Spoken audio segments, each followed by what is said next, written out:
right. Okay. I'm so excited to have Miss Stephanie Sidebottom with me. We connected through a women's networking group and just hit it off. And also, she's one of the few, I feel like I say this about maybe too many marketing people, but in general, she's one of the few marketing and brand people that I'm like, oh, she gets it. And she's also super cool to talk to. So I'm so excited that you're in our circle today, Stephanie. Hello. Hi, thank you so much. I'm so excited to be here. Yes, yeah. And we were both talking about how much of a time warp 2025 has been of like, I can't believe it's July already. You have the vacation in the mountains coming up soon, right? And then it'll be August. Yeah. Like, oh, how are you feeling like Q3 and Q4 is still going to be really good quarters? Has it just kind of snuck up on you a little too fast? No, I have adopted a new philosophy this year, which, I'm an overthinker and a perfectionist, right? And a lot of that comes from just like being trained that way for my entire life, but also being in branding in particular. Like there's a lot of perfectionistic tendencies in branding, right? To get everything exactly right. And it's important work. And so I have this year decided to really like say yes and build things as I'm flying them and not overthink it and just like launch things and say and just go. So I feel really good about it. Like I have the infrastructure and the foundation that I would like in my deepest desires? No, but does it matter? Oh my gosh. First off, congratulations on that. On like just massive and perfect action, right? Yep. And I was just talking about this with someone yesterday.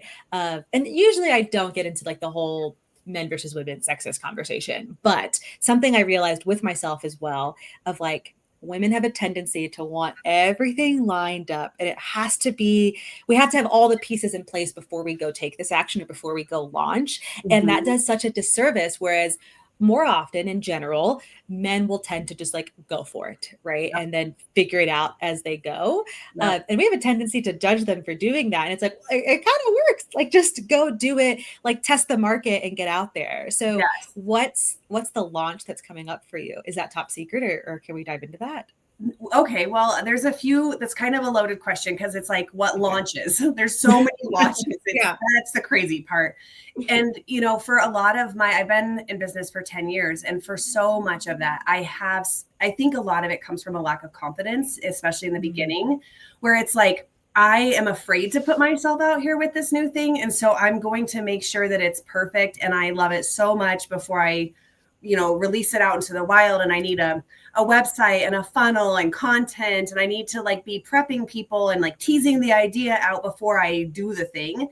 And for someone who is also a little bit ADHD, by the time I get to that point, I've usually lost interest in the project, which has been a problem for me in my whole life. And it's really hard to deal with that, right? Because you're like, it was super cool 3 months ago and now it's all here and I don't really want to do it anymore. Oh my gosh, I resonate with that. I feel personally attacked. Like I'll be like sitting at dinner, and then my husband will be like, "Oh, so what's going on with this?" And I'm like, "That's old news. I'm doing this." And he's like, "Don't you feel like you should maybe continue?" And I'm like, "No, here's the new shiny object." Yeah. Sorry, I didn't mean to cut you off. No, totally fine. It totally is that. And the best way I think about it now is I used to think about it linearly, like here's step 1, here's step 2, here's all these steps, and then here's launch down here. And now I see it more cyclical. It's just always a circle. And it's like messy too, right? There's like multiple circles. It's like those what was that thing called? Like the spiralgram where you used to draw all the circles, as a kid. Yeah. That's actually what it should look like. And if it does look like that, like then you're doing things right, because it should look messy. And as you start doing things and you just launch them and it's 50% good, let's just say, you start learning from it, right? And it evolves, and it's going to do that anyways. So if you spend all the time to get it perfect, it's going to evolve and change anyways. So you should just plan on it being messy and lots of circles happening at the same time. And it's way easier and more successful. It's easier to get to the like making money piece of launching something faster without all of the nonsense. Oh, okay. So let me let me play devil's advocate a little bit on that. Because it's first off, I love the enthusiasm there. And it sounds like this cyclical way of working, it feels in alignment for you. I Yes. think that for some people, especially maybe like ops people like me, we hear that and we think, oh, is that reactive? Or like, how are we comparing that to big picture goals? So, like, the main thing I heard for you was like, okay, we're comparing all of this effort against the revenue, which is what we should be doing in business anyway. Like, what's the Yes. actual money coming in? But are there other like big picture goals that help ground you as you go through these cycles?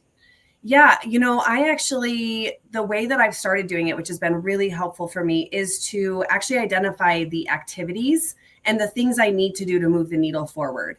And so that is building things in, like maybe I put in 1 hour a week for process improvement, right? So that block exists, and I'm doing that work. But it's not like I need to do all that work before I launch it, right? It's kind of like we're doing it as we're going, and as I'm getting real time feedback, I'm doing it anyways, and so I might as well just do it all then, anyways, instead of doing it here, launching, and then doing it again. Let's just do it all at the same time. And so, or for instance, like sales conversations, right? Like having those types of KPIs and metrics in place. Like I need to have 10 sales conversations a week, or whatever your number is, right? It's really is kind of mathematical in that way. So once you know those things, as long as you're doing those and blocking them in, the rest can be crazy, circular nonsense craziness. I mean, it really can. And I understand not everybody thrives in that. That's just how I operate. And so I finally have just started embracing that instead of trying to not be like that. Because I've also spent a lot of time being like, I need to be like everybody else, right? I need to be like regular and do this in a normal fashion. And it didn't work for me. And so I'm finally at the place where I'm like, what does work for me? And that's actually much easier. So yeah, it just took you 10 years to get to this place. So let me get back to, I mean, we're talking about moments we've lost our sanity in business. And it sounds, for me, what I'm picking up from this is like just being totally out of alignment and doing like the shoulds and that total lack of confidence in certain things is where you lost your sanity. Is that correct? Or is there another thing that happened where you're like, what the is happening? No, it is alignment. And it's funny that this conversation led us right there anyways, because that was already my talking point for this, right? Is a lack of alignment.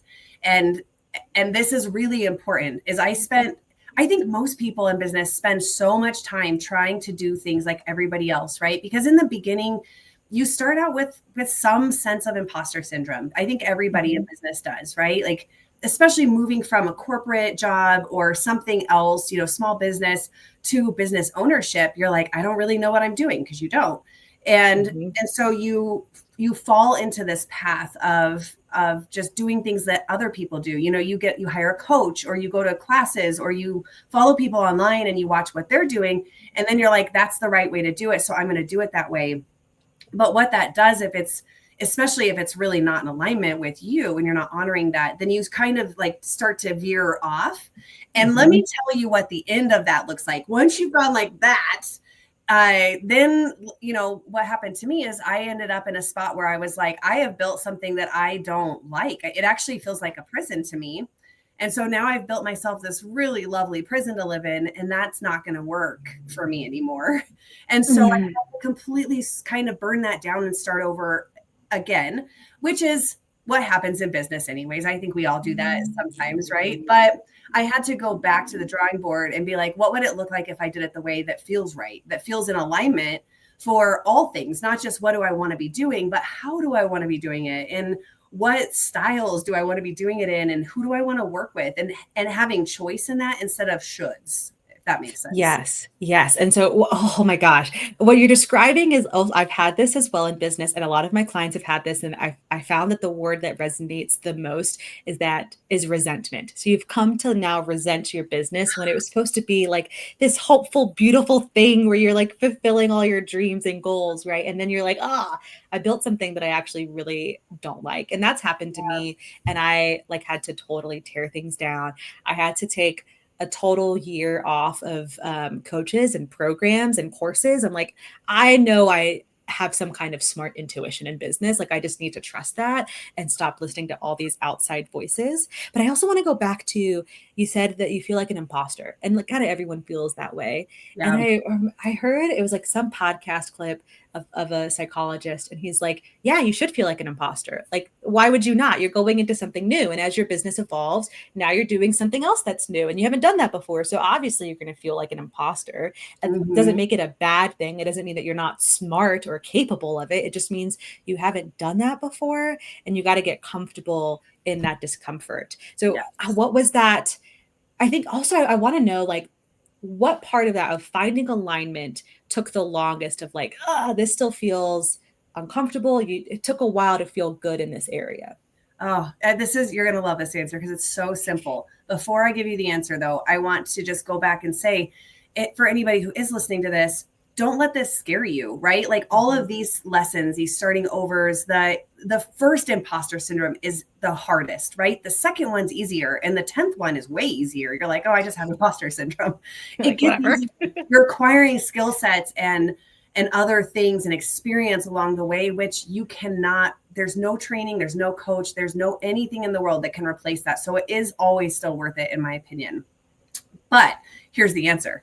Alignment is just what, like, if you're motivated and you love your work and you wake up excited in the morning, you're in alignment. And if you don't, you're not. And it is that simple. And I didn't realize what that looked like until I found my way back into alignment.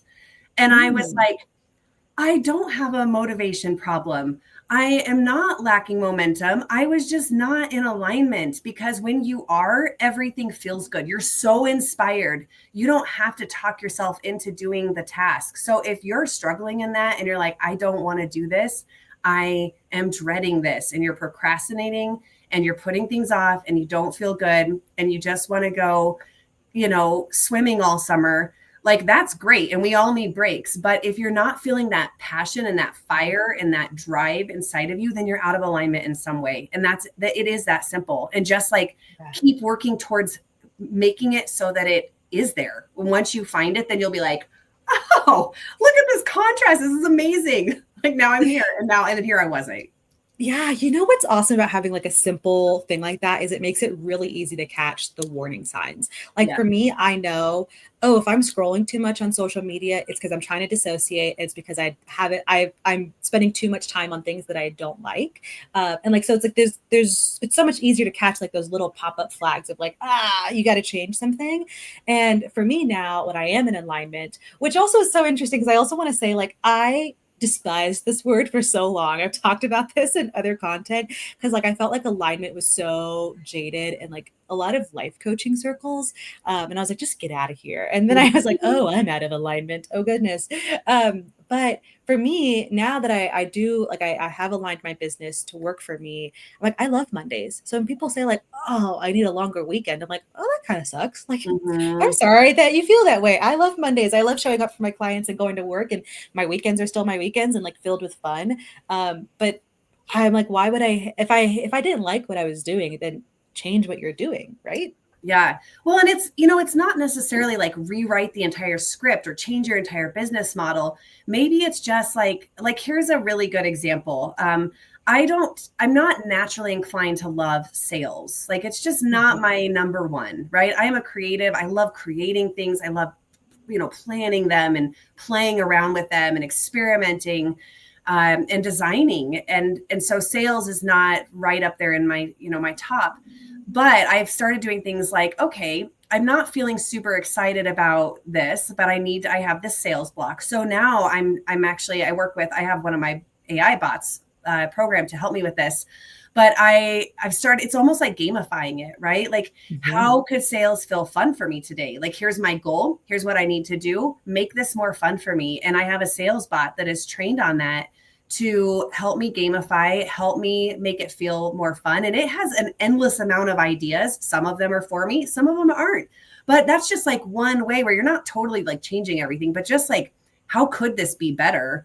And for me, not for everybody Mm-hmm. else, but for me, and then running with that. And it's so much better. And you can apply that same idea to everything. If it feels bad, how can you make it better? And if you can't make it better, then it needs to change. Okay, I love a few things there. One, that you already did like the little sprinkle of AI because that's like your whole thing, and we're going to dive into that. But I want to also highlight that you said fun. And I remember I told someone, I was like, oh, like what if I made my podcast name something like Making Business Fun or something like that? And they're like, well, that sounds like you don't take it seriously, right? So I ended up not going that route. But the word fun is in some of my podcast intros. I'm like, business should be fun. Like, yeah, it's stressful. There are moments that there's high pressure. You're not going to get away from that. It's business, but you should enjoy it. There should be fun moments in your business. And if there's not, then like, yeah, how can you improve it and make it more fun or and gamify it a little bit? So let's go back to you built an AI bot to help gamify this and help you catch where you can improve things. Where did the excitement for AI come from? Like, what was the spark for you? And like, walk us through that evolution. Okay. So I started using AI the second it hit the market. And mostly I started using it because I'll say yes and try anything one time kind of person for sure. Mm-hmm. Right. It's great. I'll do it again. So I was like, I'm going to try it. But, at the time, my background's in branding. I was running a branding agency.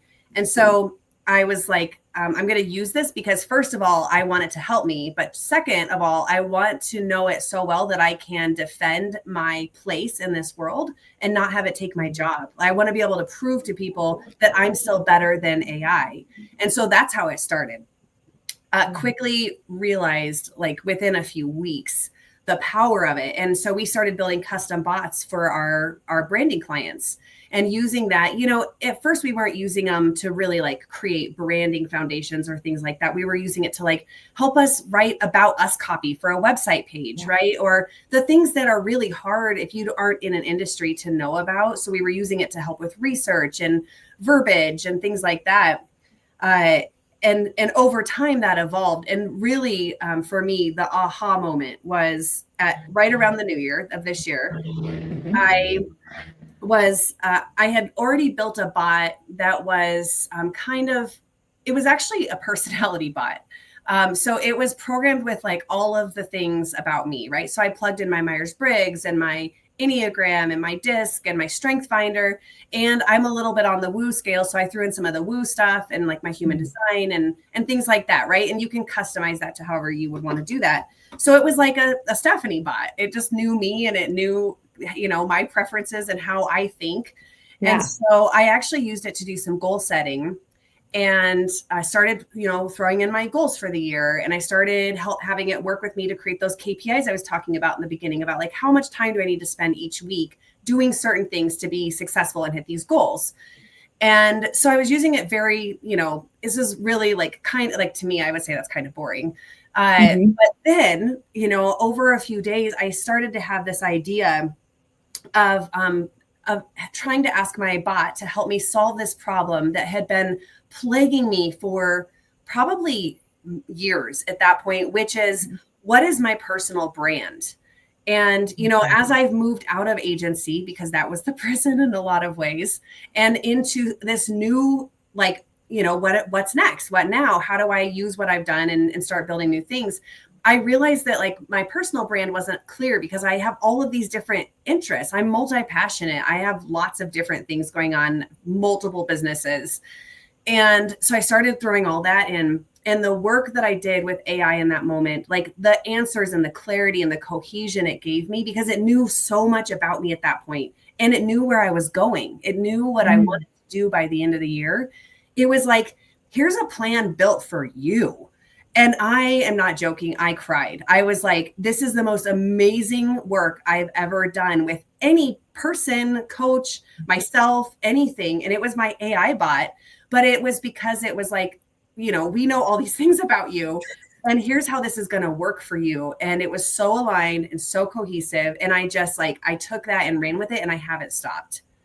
Wow. So, okay, let's ground that a little bit, because I think that that's so cool. And I want to dive into a few things there, because I haven't done to like the level that you have, but I've tried some things and it has kind of flopped for me. But I first want to understand like the impact of this. So not only are we feeling really good in like you're overall feeling good in business, but like back us up to like the math of this, the numbers. How has this improved things with your clients or overall like your business goals?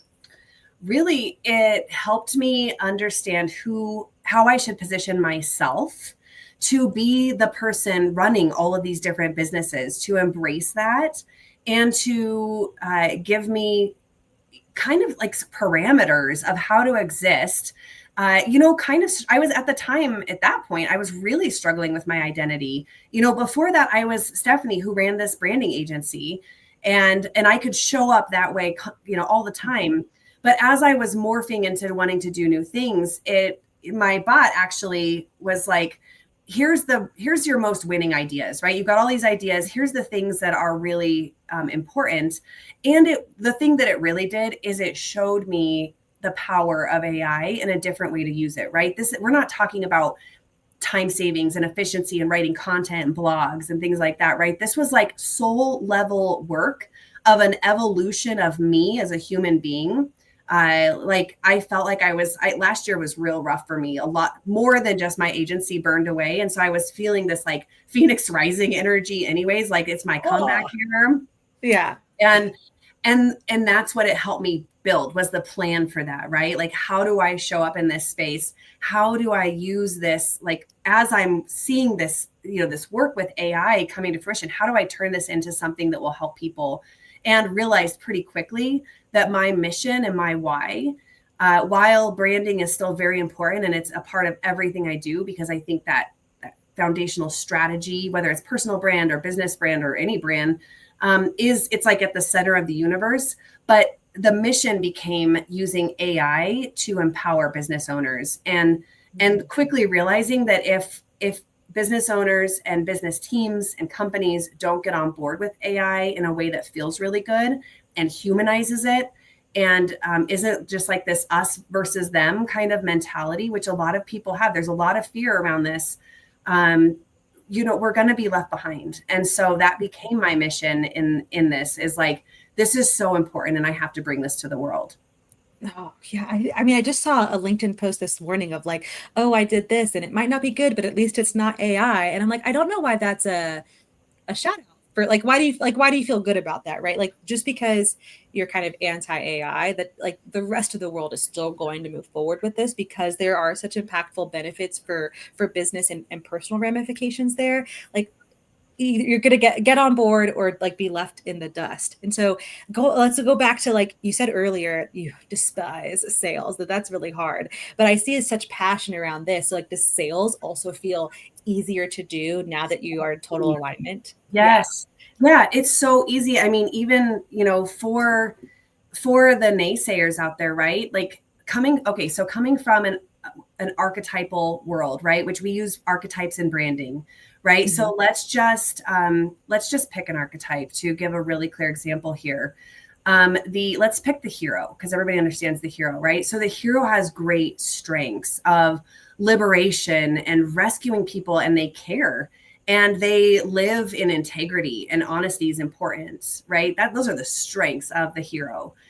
On the flip side of that, every single strength and every single great wonder of the world has an equal-sided shadow, mm-hmm. right? So for the hero, it might be arrogance. It might be that they have a rescue complex, that they're not doing things for the right reasons or the right, intentions. And so I think about AI the same way, because that's how my brain works, where if there's this much fear and there's this much warning and caution, and it is not wrong, but it also means there's equal-sided amazingness, mm-hmm. right? Of wonder and ways to augment our business and our creativity. And I am also the kind of person that chooses to always live in the positive. I'm an eternal optimist. That's just how I operate and live my life. And I understand that not everybody does. But for me, that's why I've chosen to really work in that higher end of AI. And so my worry for the business owners and the businesses that don't get on board is that not only will you not have this amazing tool that is the way of the future, but you're going to get left behind, because you can take a stand, but your competitors are going to be doing it, right? The majority of them are going to be, and they are going to be able to amplify and augment their creativity and their brainstorming and their ideation and their efficiencies and time. and people, right? Like managing a lot of people is hard. It's really hard to scale a business and become profitable with the more people you have. So the more that you can use this very strategically without replacing all the people, without replacing our brains and our creativity is the key. And if you don't, you're just going to get left behind. There's just in a few years, in 5 years, in 10 years, this is bigger than any revolution we've ever gone through, any of them, industrial, social media, the internet, anything. This is bigger than that. And if you don't have some idea or some willingness to be on board with it, you will get left behind at some point. Well, give us, what is that idea? Like, so the people that are resistant, or the people that come to you and they're like, no idea where to start with AI, but like curious, hearing you talk about it. Like, where is that starting point idea for them? I would say I actually have an offer for that. That is one of my offers. I have a really easy, low-hanging fruit, just like consultation, a 75-minute consultation to help identify those things, right? And I'm actually doing a training. I'm collaborating on a training for a bigger company, a bigger like 160 employee company right now, to help them identify areas where they might want to use AI. And so we're actively working through this process of teaching people how to use a tool that they believe is going to take their jobs. And they have to be patient through this, right? We know that by the time we get to the end, they're going to be like, this is amazing. This does all of the bad parts of my job that I don't like. But right now there's still a lot of fear in that. And so that's one place, right? Is working with somebody who is doing it and just scheduling a consult and asking, how can I use this? What is the low-hanging fruit that I can start doing right now to use this? But the second one is easy, right? Just start playing with it. Just try. There's prompts everywhere, right? Everybody's talking about it. Just start somewhere and start using it. And that could be, you could use it personally too, right? Like you could use it to help you create meal plans for your family every week. I just use ChatGPT to take a video of everything in my refrigerator, freezer, and pantry. And I was like, I need you to inventory this, and we're going to keep a running tab of what I have right now, because one of my biggest struggles is being creative with like what I have. Like if I plan things, great. But like there's things in the back of my pantry that I don't know if I'm ever going to use it ever, because I don't know what to make with it. It's just, I'm not that creative when it comes to dinner. And so I'm using ChatGPT to help me inventory and come up with new recipe ideas. So like there's so many options. Just find a friend that knows some things and just start. That's the best advice I could give anybody. I just brainstorm. I love that using it for like in the personal life and like with meal planning, because I'm the same way. If I plan it out, cool. If I don't have a plan, then like as soon as my toddler is like Chick-fil-A, I'm like, yes, yeah, definitely. It's 2 minutes away. Let's go to Chick-fil-A, right? Okay, so I heard ChatGPT, but I also know like AI is so much more than ChatGPT, but we can focus on that a little bit. Like, is that what you're using to build these bots? And also why I'm asking is like, I've done some custom GPTs. But then I'm like, it doesn't store memory the same way that like just using the natural chat function on ChatGPT stores memory. And so I know you have a consult and you have these services, so maybe without giving away too much of like your free expert knowledge here, how are you building these bots? Is it on another AI platform? Is it on ChatGPT? Yeah. So just to kind of go back a step here, and I also I will share all of the knowledge. The consult's really when you want to know like, what are my specific use cases? Here's my business. Like how should I start with this? What would be a good way to start using this? But just generally speaking, ChatGPT, Claude, Llama, Grok, like those are all language models, right? They call them LLMs. And they're all similar. They're basically all trained on all of this data. Basically everything that's ever existed, they're trained on for the most part. And most of them are very current now.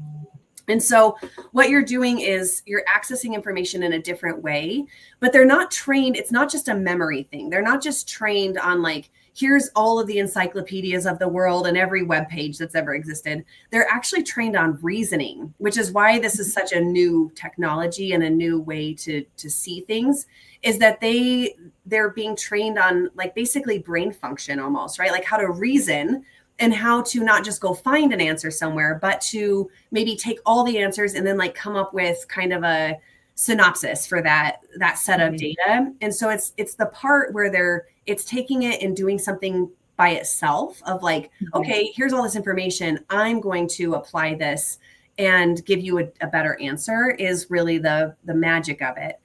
And so with custom GPTs or projects or I forget what Claude calls them now. I think they're called projects, maybe in Claude too.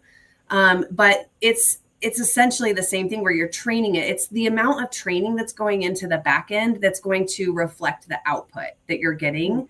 And so that's really where, like, you know, paying somebody to build custom GPTs or spending some time to really fine tune that and finesse it is the investment part of it, because that is what takes some time to get right. And I do think that it's changing constantly also, and so that makes it super difficult as well. Like, you didn't used to be able to pick which model you wanted to use for your custom GPTs, and now you can. And it's like, should I use a custom GPT or a project? And the answer is, it depends on the use. And so that's why I'm saying, don't get behind. Like, start using something right, like drop everything you're doing right now and spend 30 minutes immediately just like playing with it, because it's changing so fast. That's why you need to kind of stay up on it, even if you're just using it for fun, personal stuff.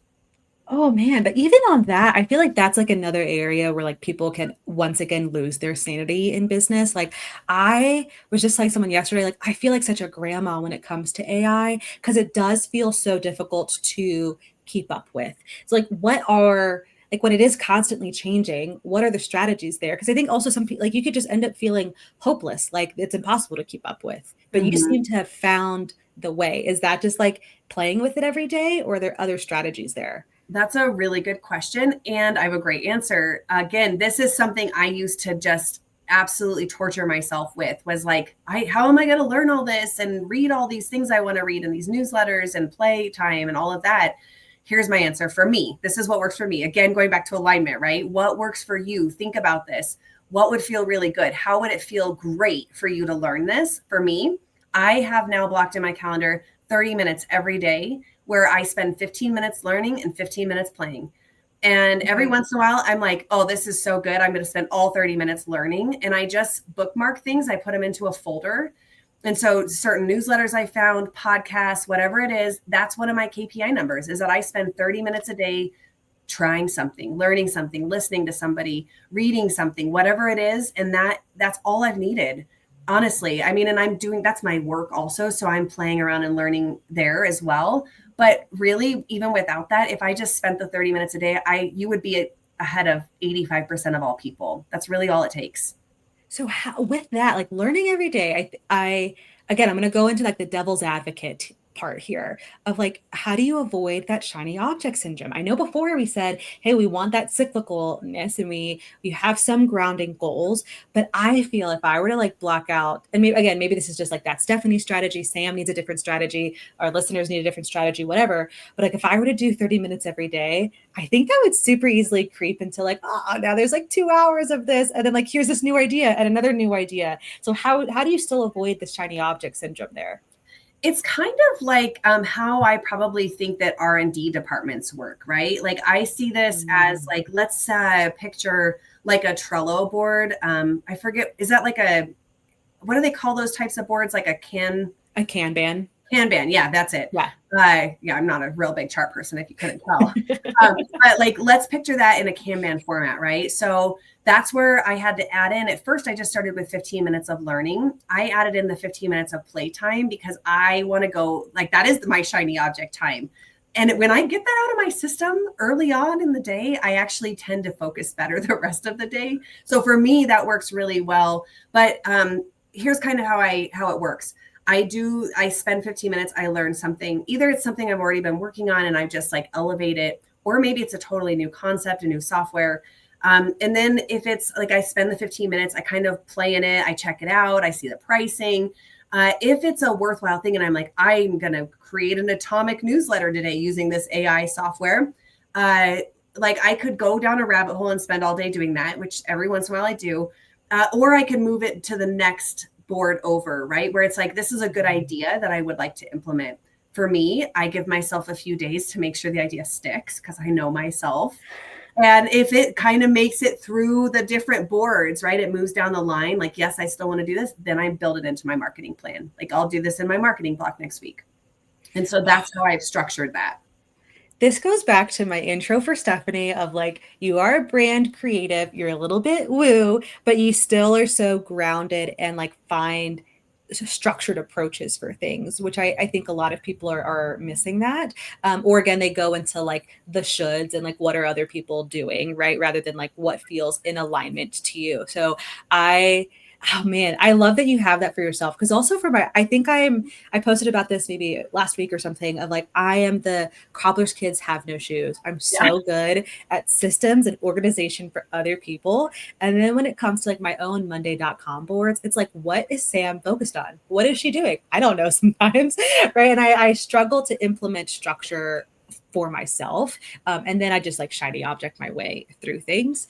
But let me go back to, you are looking at all this different software, you're looking at all this different pricing.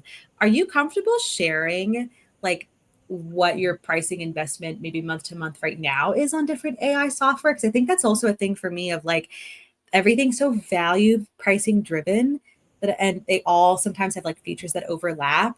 That's another reason why I feel like a grandma of like, I'm not going to keep up because I'm like, I'm not going to invest in like way too many things. Mm-hmm. Yeah, I mean, I am using a few different things right now. My tried and true is still always going to be ChatGPT. I think I just know the most about it. I have learned how to work in it so well. I've been using it for almost 3 years. I think ChatGPT hit the market in November of 23. So 23 or 24, or was it 22? Maybe it was 22. Actually. I think 22. Yeah. Yeah. So I think it's been 3 full years now. So I pay the $20 a month for that. I also pay for an email software called Fixer. It's FYXER, which has really helped me not get distracted in my inbox. It took some time to get it right for me because in the beginning, it was a disaster. It was like 10 inboxes. And I was like, I couldn't keep track of one and now I have 10. This is insane. But I've worked through it. I've made it work for me now. And so now I have some more automatic features where things are moving into the right places, which really helps me not get distracted every day.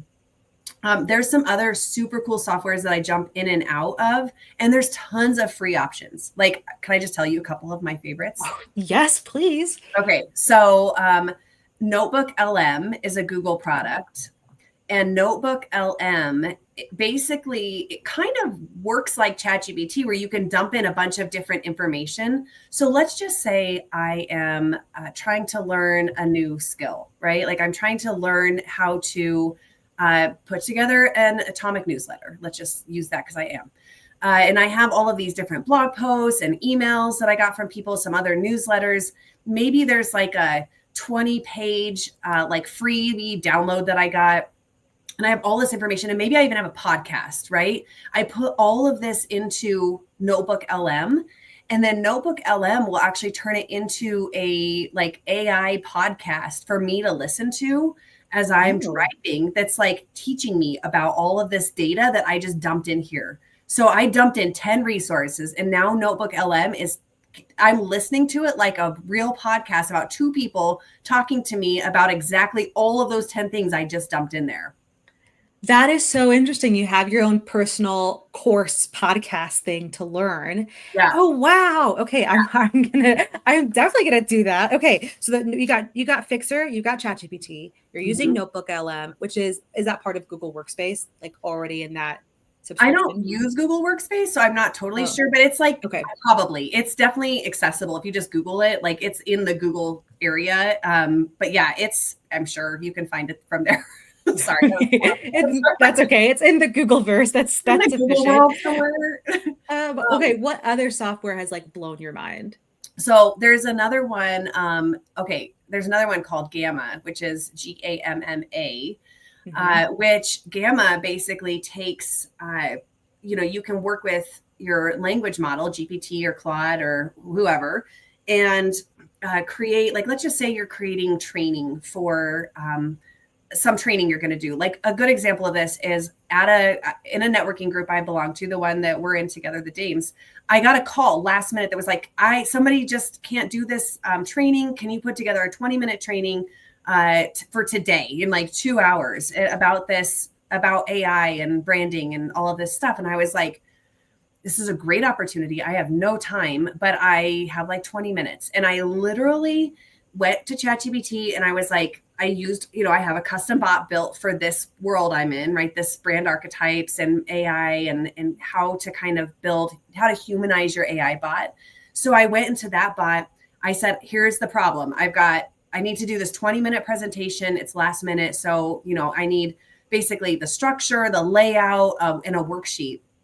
GPT puts the whole thing together. I finesse it a little bit, I move it over to Gamma, and Gamma creates the entire worksheet for me, right? It's basically a presentation or document builder, and it builds really beautiful things. And so you can just take a bunch of text and build an entire slide deck or an entire, 4-page worksheet that you need people to use. And you can literally do things in just a few minutes that way. Another good example for Gamma is custom proposals. So I've done it where I've been like, here's my old proposal. Here's the recording, the sales recording with this new potential client, using the old proposal, like don't lose all of it because there's tons of stuff in there about like, why choose us? And here's the team and all of these things. Here's the sales conversation. Here's what they need. Here's the price. Build me a custom proposal. And so being able to customize things for people in a way we never had time for before is like another great use case for that. And it's mind-boggling to watch it. It's just like, here's your 25-page proposal. And you're like, this would have taken me a week before. And it just took me 2 hours to build the entire thing. Oh, I love that. But especially on the training and workshop side, because man, once I get through like creating my training outline and then like creating like the slide deck for that, I am always so burnt out on then like creating the workshop materials for my clients. And I think sometimes like I do enjoy, there are some manual things that I like being able to build out the presentation also helps me figure out my own flow of like, oh, does this like speaking wise make sense? And like really deciphering exactly like the learning outcomes of something. So, again, like pick what works for you. There are some things that like maybe I wouldn't want AI to do because I need that thought process for myself, but especially the worksheets. I'm like, can someone else just do this? And it's not always something I can delegate to a VA because like they're not always going to understand like all those nuances. And so I'm also definitely going to check out Gamma now. So let's go back to, because I think, again, like AI can feel abstract, but I think you've done a really good job of like giving very practical, grounded ways of using this. But I also want people to have a practical understanding of like how to work with Stephanie, right? Because we started with like your branding, right? Like you've done website stuff, you've got Wax Creek, right? Oh my gosh, sorry. I'm like my guest notes just flew away from my head. But you've got Wax Creek, but you're also working with this larger company on different ways that they can use AI. Are you focused on how they can use AI for creative and branding things, or are you branching into the other aspects of AI with this client and others? Yeah, that's pretty new. How the evolution has kind of gone. My core offering really is around Brand Genie, which is basically building custom bots for people, for clients. And most commonly that looks like a brand bot, right? When we were talking about layering and information about personalities, right? It's the same exact thing for a brand, right? A brand is almost like a human. It's just a brand. Same things though, right? You're adding in core values. What are my brand archetypes? Am I a hero archetype? Because we already used that one, right? And that kind of dictates how the voice should sound and how you say things, right? Like it can also give you guidance on how things should look, right? Even visually, it can create mood boards and things like that, right? So it's loading in all those things, core values. What are our core offers? Here's my website. Here's my LinkedIn. Here's my 4,000 reviews that I have collected that I don't know what to do with. Like, right? All of that is useful layers of information to load into a bot for a particular purpose. And so, that's most commonly what I'm building is brand bots for people where they are getting those really excellent outputs and, ideating. It's not just, like I said, it's not just writing blogs, right? It's responding to emails, helping you. Maybe you want to branch off and create a signature talk based off of your offers and what you're doing and what your expertise is. And so using an AI bot to help you launch your speaking career, right? Like all of these are really useful. I just worked with a client to build a bot that basically takes an intake form. They're a videographer. They take an intake form.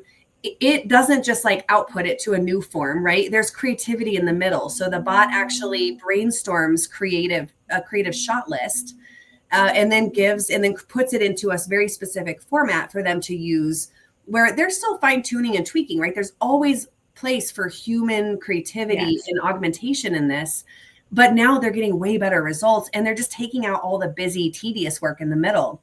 And so that is my core offering. The most recent has turned into just more general consulting, AI consulting and training. The further into this that I get, the more I realize how much of a need there is for this. And it's most times starting with real basics, right? Especially when we're in a company and there's, 10, 20, 100, 500 people, you've got a bunch of different levels of technical ability. And some people are using AI every single day for everything. And some people have never opened it. And so trying to create training for that type of situation where we can get everybody up to speed. And it's not necessarily just like, here's your solution, here's your bot, that's one side of it, but also teaching people, how can AI help me? And starting to, train that thought into our brains of like, how could I use this? How could AI help me here with this task? And starting to just get our feet wet. A few things I love that you said there. First off was going back to like, there is always room for the human tinkering. Like, so anyone that's on the fence, I always say like, it is so good for creating that foundation, like organizing your thoughts, brain dumping, and then like, what's the like the outline of what we're even thinking here. But then also on like, how can it help me? Like, I love using it for just saying like, what are my blind spots here? Like, what do I not know? Because that's also like, people come to me sometimes, and this is for any industry, for anything that like you just don't work in every day. It's like, I don't know what I don't know. I don't always know the right questions to ask, and ChatGPT helps you with that. And I think that that's two great things: is foundation and like catching those knowledge blind spots. So, okay. I know I want to wrap up in a few minutes, but I'd also love to know maybe what have been, without like naming names, what have been like the funniest or like, kind of moments when like you are treating people with such a wide spectrum of technical abilities, especially when it comes to AI? Oh, funniest moments. I don't know if any of that has really been funny, but I will say that teaching people how to do something like that, like it's kind of a new thing, right? Like it's pretty easy for me to break apart branding because I've been doing it for 10 years. AI is newer. And so going through the process is helping me develop a new skill set of breaking apart, complex things, processes, workflows, so much information, like you were saying, right? Breaking that apart into very basic steps, and then even pulling it back more and breaking it down even more. But I have learned that it is really, I think, in a lot of ways, practically partnering people up with other people that are a little bit more advanced. But it really is just getting over the resistance hurdle of like, I don't know what to do. I don't know how to use this, so I'm not going to. And just saying, I'll give it a chance is really the key. As long as you're willing to give it a chance, you can do it, because it is not hard. It's actually quite easy. Even building custom bots is pretty easy once you start doing it. And it's a skill like anything else. But this is like, to me, this feels like one of the more core life skills that we're going to need to develop, like using the internet. It's going to be like that, and even more so. You have to kind of learn, unless you're just like, I'm done, I'm retired, I like sip pina coladas on a beach. Like maybe don't, but I promise you there's still ways that it can help your life, right? Like inventorying your refrigerator. Something simple like that. Super practical things. So there's a lot of ways, but I would say the biggest thing is just being willing to give it a chance. Yes, right. And you could do that with just 15 minutes a day or 30 minutes a day, learning and play. And I also love like the idea of like, we got to break down the complex things into something simple and digestible. And so like, that's a big philosophy for me, is like, when you can make it simple and fun then it's manageable long term. Then you can be consistent with it long term. And Yeah. if it's not something that is you can stay consistent with, it's not going to serve you. So like simplicity and fun are such big pillars for me in business. And I feel like that's missing for a lot of people. And just your whole approach to AI, I appreciate, because sometimes I see those like bro dude ads that are like, if you're still using ChatGPT for this, you're already behind. And I'm like, forget you, man. Like, why are you going to make me feel bad? Little bro surfer Gen Z dude. But you're approaching it in such like a, let's make it work for you, grounded way. And I really appreciate that. And I'm sure your clients do as well. Yeah. And if you don't know where to start, if you just need one prompt to get started, here's what I would recommend. Go to chatgpt.com, just start typing in the little text box, something along the lines of like, this is who I am. This is what I enjoy. Here's what I don't like. Here's what I do for work. I have 2 kids, whatever it is, right? You just like list out some things and then say like, give me 10 really fun, engaging ways to use you. Give me 10 ideas and just see what it comes up with. And then you're going to be like, okay, I kind of like some of these. Yeah. And I would go one step further there and encourage you, take the $20 to upgrade ChatGPT before you do that, because there's such a difference between the free and the paid version. I mean, $20 is like less than I spend when I get Chick-fil-A for my kids. So Right, do it. It's a worthwhile expense for sure. Yes. Okay. Well, thank you so much for joining us today, Stephanie. This has been eye-opening, inspiring, and encouraging for me to go play around a little bit with more AI tools. And I just so appreciate you taking the time to join us. Yeah. Thank you so much for having me.